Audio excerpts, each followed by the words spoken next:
Hello again, everyone. I hope you're all still well and you've had a good week. I wonder what you've all been up to. Maybe you managed to get out and play in the garden, or perhaps you managed to get out for a walk. Whatever you've been doing, I hope you're all safe and well. Today, I'm going to read to you the next part of the Twits, and I'm really looking forward to sharing the next part of the story with you. This chapter is called The House, the Tree and the Monkey Cage. But that's enough of that. We can't go on forever watching these two disgusting people doing disgusting things to each other. We must get ahead with the story. Here is a picture of Mr. and Mrs. Twits' house and garden. Some house, it looks like a prison, and not a window anywhere. Very strange. Who wants windows? Mr. Twit had said when they were building it. Who wants every Tom, Dick and Harry peeping in to see what you're doing? It didn't occur to Mr. Twit that windows were meant mainly for looking out of, not for looking into. And what do you think of that ghastly garden? Mrs. Twit was the gardener. She was very good at growing thistles and stinging nettles. I always grow plenty of spiky thistles and plenty of stinging nettles, she used to say. They keep out nasty, nosy little children. Near the house, you can see Mr. Twit's work shed. To one side, there is the big, dead tree. It never has any leaves on it because it's dead. And not far from the tree, you can see the monkey cage. There are 4 monkeys in it. They belong to Mr. Twit. You will hear about them later. Let's just have a look back at that garden.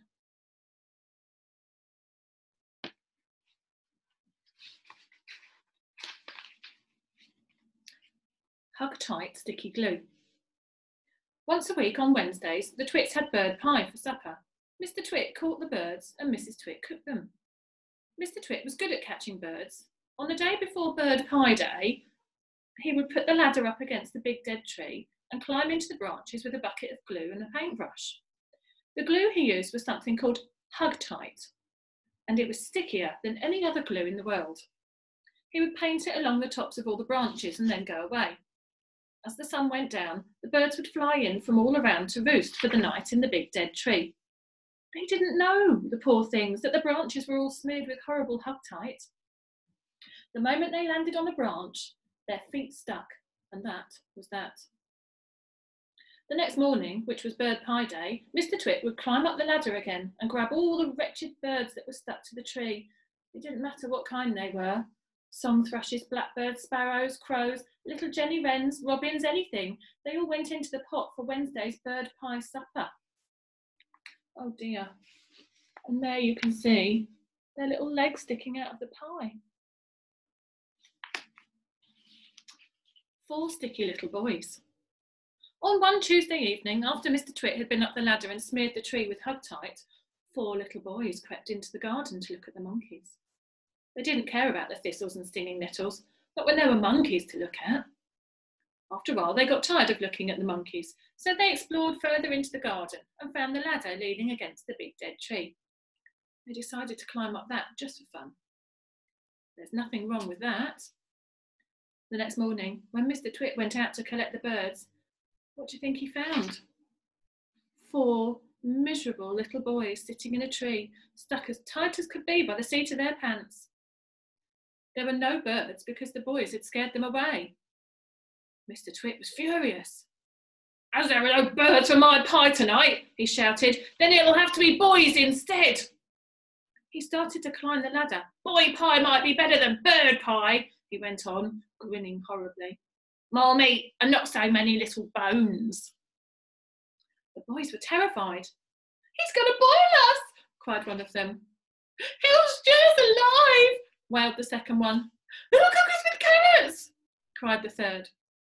But the 4th little boy, who had more sense than the others, whispered, Listen, I've just had an idea. We're only stuck by the seats of our pants, so quick, unbutton your pants and slip out of them and fall to the ground.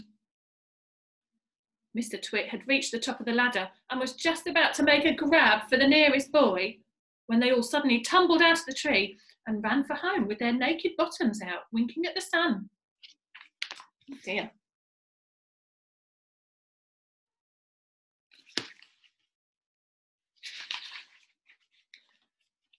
The Great Upside Down Monkey Circus. There are the monkeys. Now for the monkeys. The 4 monkeys in the cage in the garden were all one family. They were Mugglewump and his wife and their 2 small children. But what on earth were Mr and Mrs Twit doing with monkeys in their garden? Well, in the old days, they'd both worked in a circus as monkey trainers. They used to teach monkeys to do tricks and to dress up in human clothes and to smoke pipes and all the rest of that nonsense. Today, although they were retired, Mr Twit still wanted to train monkeys.